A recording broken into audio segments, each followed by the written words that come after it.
Kalau bicara hutang rasanya kok seram ya. Kebayang kalau suatu waktu kita gagal bayar terus rumah yang kita jaminkan disita sama bank. Belum lagi harus berhadapan dengan debt collector yang wajahnya diseram-seramkan. Repot banget pastinya. Hutang jadi nggak menarik kalau pas bayarnya. Tapi waktu minjamnya, rasanya manis banget. Itu yang ada di pikiran banyak orang awam tentang hutang. Sehingga kalau ada yang bicara hutang, langsung deh nadanya seperti ketakutan. Gimana nanti kalau nggak bisa bayar? Tapi kalau bicara hutang negara, situasinya pasti berbeda. Tidak ada jaminan di sana. Yang ada hanya kepercayaan. Percaya bahwa negara bisa bayar dilihat dari seberapa besar pendapatan negara itu. Juga dilihat apakah selama ini cicilan hutang negara ke yang memberikan hutang itu lancar. Kalau selama ini lancar, ya aman. Berikan mereka hutang lagi, pasti akan dibayar. Karena itulah ada beberapa negara yang sangat dipercaya untuk berhutang. Meskipun hutang mereka lebih besar dari pendapatan mereka. Contohnya Jepang. Jepang sekarang ini punya hutang hampir 180.000 triliun rupiah.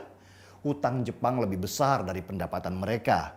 Tapi kenapa kok Jepang terus dihutangi? Ya karena mereka nggak pernah gagal bayar. Orang tetap percaya kalau Jepang berhutang.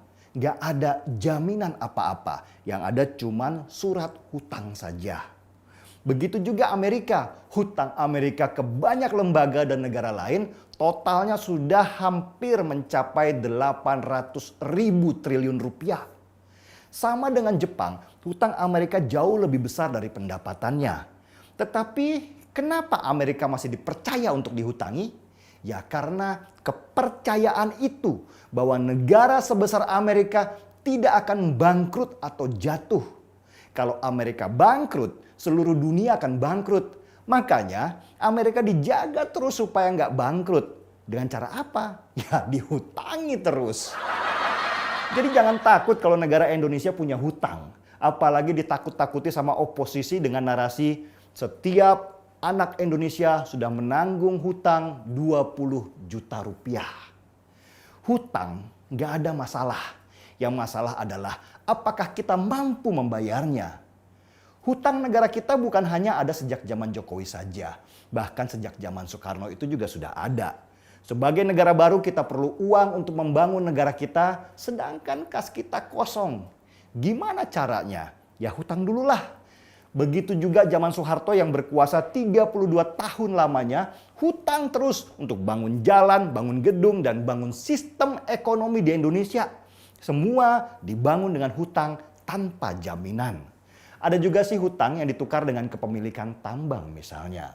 Masalahnya ketika duit hutangan sudah di tangan, apa yang dilakukan? Sebagian buat bangun negara.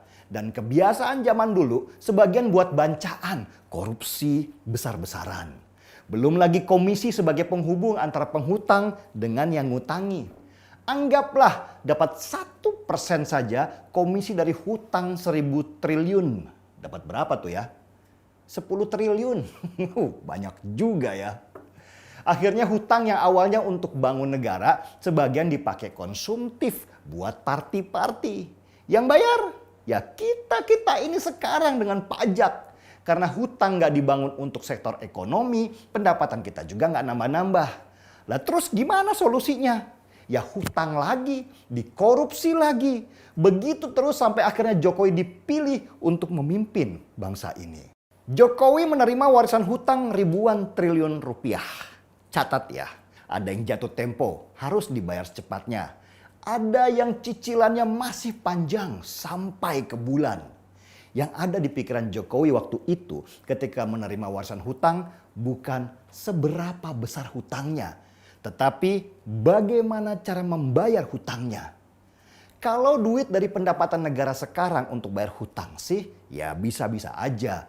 Tapi masalahnya kan nanti kita nggak punya duit lagi. Gimana kita bisa naikkan ekonomi kita lebih besar lagi kalau nggak ada uang. Begitu dilema pemerintah pada waktu awal menjabat. Akhirnya diambillah keputusan. Oke, kita hutang lebih besar lagi. What? Kok malah berhutang? Yang sekarang saja bayarnya sudah berat. Masa harus nambah besar lagi? Begini kata Jokowi. Indonesia ini negara kaya. sangat kaya. Cuman kita belum maksimal kelola kekayaan kita. Anggaplah sekarang kekayaan Indonesia ini 1.000, tapi yang dikelola cuman 100. Masih ada 900 lagi yang belum dimanfaatkan.